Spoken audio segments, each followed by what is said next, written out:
Hello, my lovelies. It was brought to my attention that you would like to learn how to do balls/pom-poms. Please forgive my dirty mat. I do needle felt on it every day, and it's practically impossible to clean it, so let's forget about this. I do strongly suggest to having some kind of mat or foam underneath your project. It's going to save you time.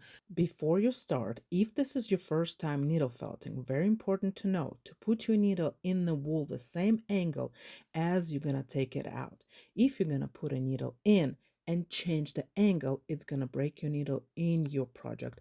Then you have to go and take the needle out, and if you can't, just throw away your project. We're going to start with the wool. The size, the length of the wool will determine how big is your ball.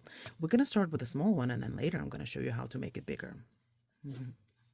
I'm going to start with this size of wool, and this one is very nice and fluffy. I do love working with this wool because it's, especially if you're a beginner, it's really easy to get used to it. Step one, we're going to put the wool in opposite hand. Like my right hand is my working hand, so I'm going to put the wool in the other hand that doesn't know shit.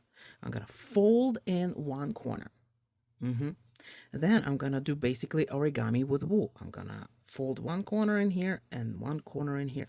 This is a trick. The tighter you're gonna roll the ball, the easier it's gonna be felting and faster it's gonna go. I do love my balls tight. They're pretty tight and awesome, but it all depends on you. I see some needle felters who like their balls soft and squishy, which is totally fine. I will not judge anybody.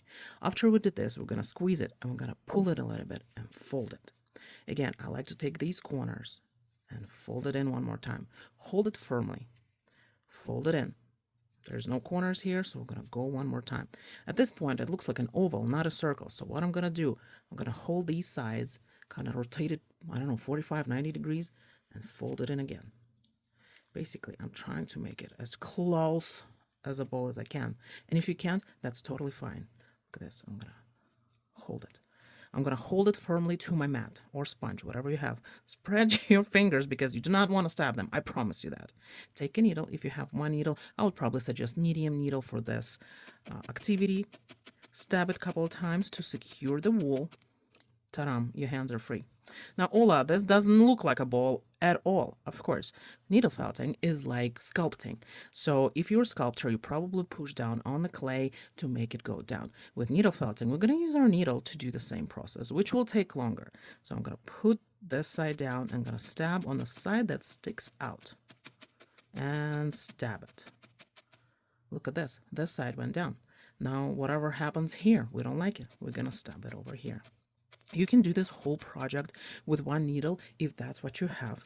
Nobody's gonna judge you. It's just gonna take you longer. Do you see how I rotate and stab? Rotate and stab. We're gonna rotate it 365 degrees. 360, I don't know how many degrees are we turning here. All over 360. I'm gonna rotate and stab, a couple of pokes. If you do have a handle with two needles, that's freaking awesome. It's gonna save your time.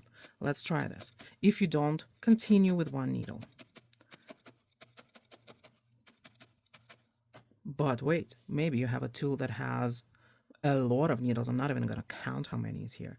Be careful. The smaller the project, more needles equals more injuries. So definitely keep your eyes on the prize. Hold your ball, but also at the same time, do not stab your fingers. Go a little bit slower. If you need to do this, please do. If you see my wool have some particles of straw, it is because this is a natural wool. And animals do roll in hay, and wool comes with this.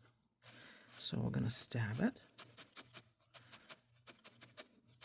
Again, if you have one needle, you are doing it with one needle, and that's okay. To make your life easier, you can take it in your hands and your palms, kind of squeeze it and rotate. This will help you to get it to the shape. You will feel there's some lumps and stuff, so then you can go stab again. This is how I do all my balls. If you do want a bigger ball, again, start with a bigger size wool, or after you got the shape, you can take more wool and you can wrap it in that wool. Turning, here we go, like this. I would suggest doing it tighter. Let's take the wool, put the ball, yeeting here, yoink, yoink, and roll. Yoink and roll. Rotate, squeeze, yoink, and roll. I don't know what the technical terminology for this is, if there is. Let's figure it out. Here, spread your fingers, stab it between your fingers. At this point, you can let go.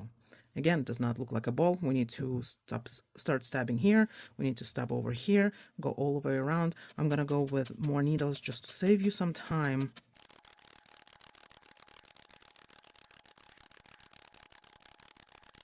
Starting to look like a ball. One more time, I'm gonna put it in my palms, and this time I'm gonna do it this way because it's a bigger ball. I'm gonna rotate it. Heat from your hands and motion like this will help you. There's another way how to do balls with wet felting, but we're gonna get to this probably next week when I have some time. Here you go. You got a ball.